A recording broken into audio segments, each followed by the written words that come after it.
بسم اللہ الرحمن الرحیم۔ حضرت انس رضی اللہ تعالی عنہ فرماتے ہیں کہ رسول اللہ صلی اللہ علیہ وآلہ وسلم اپنے اصحاب کو کوئی چیز پلا رہے تھے تو صحابہ نے عرض کی کہ اللہ کے رسول پہلے آپ نوش فرما لیں پھر ہمیں دے دینا۔ تو حضور نبی کریم علیہ السلام نے ارشاد فرمایا، جو پلانے والا ہوتا ہے وہ آخر میں پیتا ہے۔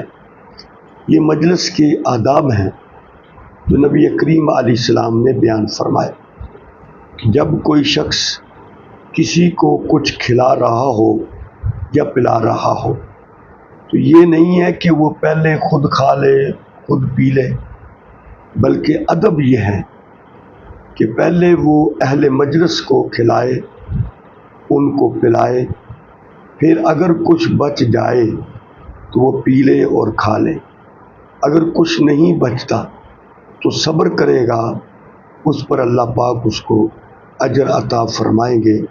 تو حضور نبی کریم علیہ السلام نے انسانیت کو زندگی گزارنے کے تمام آداب اور طریقے سکھلائے ہیں، اور ان طریقوں پر چل کر ہم دنیا اور آخرت کی کامیابی کو حاصل کر سکتے ہیں۔